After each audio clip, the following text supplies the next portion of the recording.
नमस्कार दोस्तों, क्राइम तक में आप सबका स्वागत है। मैं हूं सुप्रतिम बैनर्जी। आज मैं आपको सैफ अली खान के घर जो हमला हुआ था उससे रिलेटेड कुछ लेटेस्ट अपडेट के बारे में बताना चाहता हूं। और ये अपडेट बहुत इंपॉर्टेंट है क्योंकि इस मामले में बार बार ये सवाल उठाए जाते रहे हैं कि सैफ अली खान के घर में जो हमला हुआ उसके बाद पुलिस ने जिस आरोपी को गिरफ्तार किया और गिरफ्तार करने के बाद ये ऐलान किया कि यही आरोपी जो बांग्लादेशी मूल का है, इसी ने सैफ अली खान के घर में हमला किया, उस पर एक सवालिया निशान लगाया जाता रहा। इसलिए क्योंकि सीसीटीवी फुटेज में जो आदमी नजर आ रहा था और पुलिस ने जिसे गिरफ्तार किया था, उन दोनों के चेहरे में काफी फर्क नजर आ रहा था। इसमें कोई दो राय नहीं है कि दोनों के चेहरे में या दोनों को देखने में अलग अलग तस्वीरों में बिल्कुल अलग अलग लग रहा था। लेकिन पुलिस शुरू से ही यह दावा कर रही थी कि यही वो आरोपी है जिसने सैफ के घर में हमला किया है। तो आखिर पुलिस ये दावा किस बिना पर कर रही थी? क्योंकि सिर्फ दावा करने से काम नहीं चलता, पुलिस को अपने दावे को अदालत में सही साबित करना होगा। अगर वो सही साबित नहीं कर पाएगी तो जाहिर है उसकी किरकिरी होगी और बेइज्जती भी होगी। तो ऐसे में पुलिस जो है, अगर कोई दावा कर रही है तो उसके पीछे पुलिस ने कोई एविडेंस, कोई क्लू, कोई उस स्टोरी को कोरोबोरेट करने वाली कोई बात, सब्सटेंशिएट करने वाली कोई बात जरूर तलाश ली होगी। तो आज मैं आपको पुलिस सूत्रों से जो खबर है उसके हवाले से इसका अपडेट बताने वाला हूं। साथ ही मैं एक समझ लें, मतलब नॉट एग्जैक्टली डिस्क्लेमर, लेकिन बातों बातों में मैं एक चीज़ और भी बता देना चाहता हूं कि मैं जो बातें यहां अभी आपको बताऊंगा वो बातें पुलिस सूत्रों के हवाले से है। कई बार हमारे बहुत सारे मित्र ये जज करने लगते हैं कि पुलिस सूत्रों के हवाले से कोई बात बताई तो मैं भी शायद उस चीज़ से पर्सनली कन्विंस्ड हूँ। मैं कन्विंस्ड हूँ नहीं हूँ, एज अ जर्नलिस्ट इस मामले में मुझे लगता है कोई फर्क नहीं पड़ता, क्योंकि एक पत्रकार को तटस्थ होकर, निष्पक्ष होकर अपनी बात रखनी होती है, रिपोर्टिंग करनी होती है। और मैं इस वक्त आप लोगों को जो बताऊंगा वो पूरी निष्पक्षता से बताऊंगा। इसको ये ना समझें कि पुलिस की बात बता रहा हूं तो उस बात से मैं कन्विंस्ड हूं। मेरे मन में क्या सवाल है, क्या नहीं है, अगर ये एक व्यक्तिगत बातचीत होगी तो वो फिर कभी और आप लोगों से चर्चा करूंगा। लेकिन जो चीज़ें सामने है मैं उसके हवाले से आपको सारी जानकारी देना चाहता हूँ। पुलिस ने फिर से, मुंबई पुलिस ने फिर से ये जोर देकर कहा है कि जिस शरीफुल इस्लाम शहजाद को उन्होंने गिरफ्तार किया है, उसी आदमी ने 16 जनवरी की रात को सैफ अली खान के घर में धावा बोला था और सैफ अली खान पर चाकू बरसाए थे। अब मुंबई पुलिस से ये स्वाभाविक प्रश्न बनता था, पत्रकारों ने मुंबई पुलिस के अधिकारियों से पूछा कि चेहरे तो अलग अलग दिख रहे हैं, आप कैसे कह रहे हैं कि सैफ अली खान के घर में इसी आदमी ने हमला किया? यहाँ तक कि जिस शरीफुल इस्लाम को आपने पकड़ा है उसके पिता जो बांग्लादेश में रहते हैं, बोरीशाल एक जगह है बांग्लादेश में, वहाँ के रहने वाले वो लोग हैं, उसके पिता ने ये कहा है कि मेरा बेटा जो है वो सीसीटीवी कैमरे में जो फुटेज नज़र आ रही है उसमें मेरा बेटा है ही नहीं, उसका तो लुक अलाइक, चेहरा वगैरह सब कुछ अलग है। और पुलिस ने जिसे पकड़ा है, आप देख सकते हैं कि मेरे बेटे का हुलिया या अपीयरेंस कैसा है। तो इस बात को तो मैं नहीं मान सकता कि मेरे बेटे ने सैफ अली खान के घर में हमला किया है। तो जाहिर सी बात है, इस तरह की खबरें जब भारत से जब सवाल उठ रहे हैं तो वो सवाल बांग्लादेश भी पहुँचते होंगे। तो वहाँ पर उस शरीफुल के पिता ने यही सारी बातें दोहराई है। तो ये सवाल मुंबई पुलिस से भी पूछा गया कि आप कैसे कह रहे हैं, क्योंकि चेहरे में तो बिल्कुल अलग अलग लग रहा है। तो मुंबई पुलिस का ये कहना था कि अलग अलग टाइम में अलग अलग एंगल पर जब फोटोग्राफ्स क्लिक होते हैं तो कई बार चेहरे जो है एक जैसे नहीं दिखते। लेकिन उनके पास इस आदमी के, शरीफुल इस्लाम के, मल्टीपल सीसीटीवी फुटेजेस हैं जो सीन ऑफ क्राइम के बाद जिस जगह से पुलिस ने उसको ट्रैक किया और उसकी निशानदेही पर पुलिस ने जो चाकू और दूसरी चीज़ें बरामद की, इस पूरे सीक्वेंस में, इस पूरी कड़ी में पुलिस के पास मल्टीपल सीसीटीवी फुटेजेस हैं और उसमें उसके चेहरे की कई जगह अलग अलग एंगल से तस्वीरें कैद हुई हैं। ये सारी तस्वीरें मुंबई पुलिस ने फॉरेंसिक एक्सपर्ट्स को दिए थे और साथ ही जो शरीफुल पकड़ा गया है उसकी एक क्लियर इमेज कंट्रोल्ड सिचुएशन में गिरफ्तारी के बाद वो भी फॉरेंसिक एक्सपर्ट को दी गई। और फॉरेंसिक एक्सपर्ट ने जब इन्वेस्टिगेट किया तो उन्होंने ये पाया कि ये वही आदमी है जो सैफ अली खान के घर में घुसा था और सीसीटीवी फुटेज में नज़र आ रहा है। यानी चेहरे के फीचर्स, चेहरे की जो बनावट है, जो लुक अलाइक है, वो आइडेंटिकली शरीफुल इस्लाम से उस आदमी की मेल खाती है जो सीसीटीवी फुटेज में दिख रहा था। अब सवाल यह है कि फिर हमें वैसा क्यों नहीं लग रहा था? तो उसका जवाब पुलिस ने दिया कि देखिए, फॉरेंसिक एक्सपर्ट्स जो है वो, उनका अलग पैमाना होता है, वो चीज़ों को साइंटिफिकली एनालिसिस करते हैं। अगर ये काम इतना ही आसान होता कि सरसरी तौर पर या फौरी तौर पर देख के हम और आप जज कर लेते तो फिर फॉरेंसिक में कोई फेशियल रिकॉग्निशन के लिए अलग से पढ़ाई नहीं होती, उसके लिए कोई साइंटिस्ट बनने की ज़रूरत नहीं होती, हम भी आप भी चलते फिरते रिकॉग्नाइज कर लेते। तो ऐसा मामला नहीं है। तो ये पुलिस का दावा है कि जो फेशियल रिकॉग्निशन रिपोर्ट है वो आ गई है और उस रिपोर्ट में ये क्लियर हुआ है कि शरीफुल इस्लाम ही वो आदमी है जो घर में घुसा था।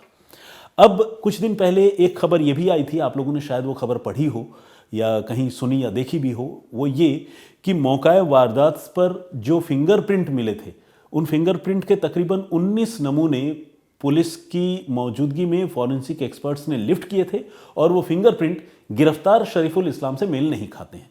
इससे ये लगता है कि शरीफुल इस्लाम वो आदमी नहीं है जो सैफ अली खान के घर में जाकर हमला किया था। तो ऐसे में पुलिस का ये कहना है कि फिंगरप्रिंट के जिस रिपोर्ट की बात कही जा रही है, फॉरेंसिक एक्सपर्ट्स ने अभी तक वो रिपोर्ट पुलिस को सौंपी नहीं है। यानी पुलिस का ये कहना है कि हमें फिंगरप्रिंट की रिपोर्ट मिली ही नहीं है, तो हम इस दावे को कैसे सही मान ले या कैसे झुठला दें कि फिंगरप्रिंट की रिपोर्ट जो है वो शरीफुल इस्लाम से मेल खा रही है या नहीं मेल खा रही है।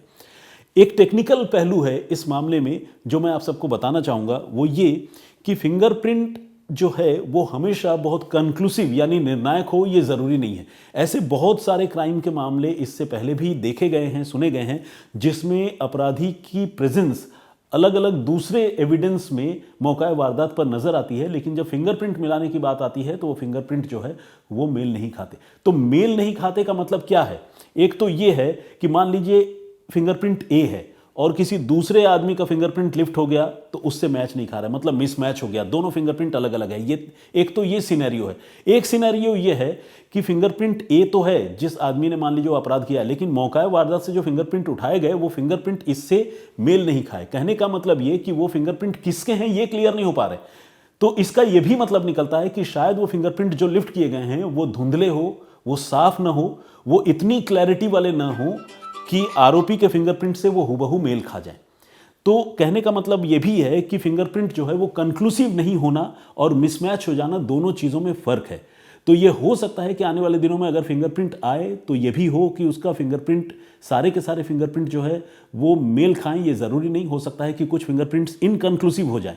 तो इसका ये मतलब नहीं है कि उस आरोपी की वहाँ मौजूदगी नहीं है। पुलिस ने बहुत ज़ोर देकर कहा है कि उनके पास टेक्निकल एविडेंस है और मोबाइल फ़ोन की लोकेशन जैसी डिटेल्स हैं जो उस आदमी ने इस घटना को अंजाम देने के बाद अलग अलग लोगों से बातचीत की, जहां वो जाकर छिपा, जिन लोगों को उसने अपने इस घटना के बारे में बताया उन लोगों के पुलिस के पास बयान हैं, और भी बहुत सारे इस तरह के एविडेंसेस पुलिस के पास मौजूद है जो ये प्रूव करने के लिए काफ़ी है कि शरीफुल इस्लाम शहजाद ही वो आदमी है जिसने सैफ अली खान के घर में घुसकर हमला किया था। और पुलिस के जो एडिशनल कमिश्नर है परमजीत सिंह दाहिया, उन्होंने ये जोर देकर कहा है कि वो अदालत में इस बात को साबित करके दिखाएंगे।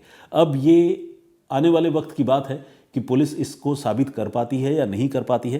हालांकि बहुत से लोग ये भी कह रहे हैं कि पुलिस जो है वो फिंगरप्रिंट की रिपोर्ट भी मैनेज कर सकती है, पुलिस जो है फेशियल रिकॉग्निशन की रिपोर्ट भी मैनेज कर सकती है। तो अगर इस तरह के अविश्वास की बात होगी तो मेरे ख्याल से फिर तो हम किसी पर विश्वास नहीं कर पाएंगे। खैर, ये मेरा पॉइंट ऑफ व्यू था। इसका ये मतलब नहीं कि मैं ये कह रहा हूँ कि आप पुलिस की रिपोर्ट पर आंख मूंद कर यकीन कर लें, लेकिन पुलिस ने जो कुछ कहा वो सब मैंने आपको बताया। आपको याद होगा कि सैफ अली खान के घर में 16 जनवरी की रात को हमला हुआ था और उस हमले में सैफ अली खान ज़ख्मी हो गए थे। तो ये थी लेटेस्ट जानकारी इस केस से रिलेटेड जो मुझे लगा आप लोगों से मुझे शेयर करनी चाहिए।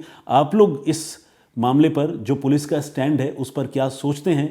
अब एक बार फिर से आप लोगों से गुजारिश करूंगा कि कमेंट करके ज़रूर बताइएगा।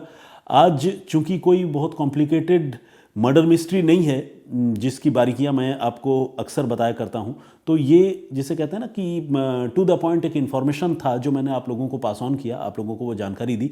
जो प्रीवियस स्टोरी मैंने आप लोगों को सुनाई थी, मैंने आपको बताया था कि किस तरह से मुंबई के पास कल्याण में एक लड़की की अधजली लाश समंदर की खाड़ी में मिली थी और उस लाश को पुलिस ने रिकवर किया और उस लाश के पास से कुछ मुर्गियों के पंख मिले थे जिससे पुलिस ने उस मामले को सॉल्व किया। उस पर बहुत सारे लोगों ने कमेंट किया है उस स्टोरी पर। आइए कुछ लोगों के कमेंट्स में पढ़ने की कोशिश करता हूं और आप लोगों से बातचीत भी करता हूं।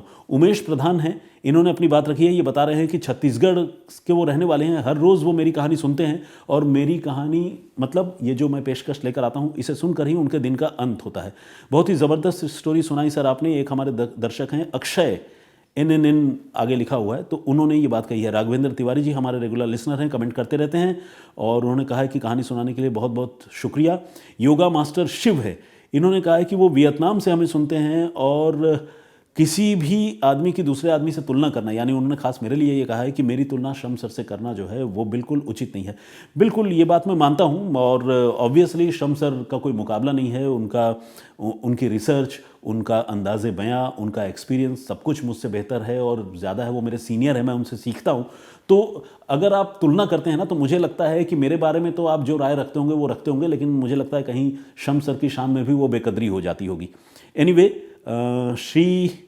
श्रीपद अभयंकर, इन्होंने भी कमेंट किया है और इन्होंने कहा है कि नाइस स्टोरी सुप्रतिम भाई, one good thing I like, even someone criticize you then also you take it positive spirit and read comment, it's great quality of you, hats off. Thank you very much इस compliment के लिए। देखिए, आप जैसे लोग हैं जो इतनी हौसला अफजाई करते हैं, तो फिर इतना तो बनता ही है कि अगर कोई नेगेटिव कमेंट करे तो उसको पढूं। और जैसा कि मैंने आपको पहले भी कहा है कि मैं ये कमेंट इस उम्मीद से आप लोगों को करने के लिए नहीं कहता हूं कि आप मेरे लिए कोई बहुत अच्छी अच्छी बातें लिखें, बल्कि मैं तो चाहता हूं कि आप स्टोरी पर कमेंट करें, मुझ पर भी करें, मेरे तौर तरीके पर भी करें, और अगर आपको कोई चीज़ अखरती है या खलती है तो आप उसके बारे में भी बताएं। बस मेरी यही गुजारिश होती है कि जो भी बताएं वो एक मर्यादा के दायरे में हो, क्योंकि हम सारे लोग शिष्ट हैं और सारे लोग पढ़े लिखे लोग हैं। नहीं भी पढ़े लिखे हैं तो भी असभ्य होना और कम पढ़ा लिखा होना या अनपढ़ होना, इन दोनों चीज़ों में बहुत फ़र्क है। अनपढ़ आदमी जो है वो हमेशा बुरा होगा और गलत ही सोचेगा, बिल्कुल जाहिलाना हरकतें करेगा, ऐसा बिल्कुल नहीं है। कई बार कम पढ़े लिखे लोग जो है पढ़े लिखे लोगों को ऐसी सीख दे जाते हैं जिसके बारे में इंसान कभी सोच नहीं सकता। ज़िंदगी के तजुर्बे से बेहतरीन कोई और सीख हो नहीं सकती जो शायद किताबों में नहीं मिलती। ये मेरा पर्सनल पॉइंट ऑफ व्यू है। रितेश यादव ने भी कमेंट किया है, बहुत बहुत स्वागत आपका। कमल कश्यप ने अपनी बात रखी है। मुकेश यादव जी ने राधे राधे कहा है।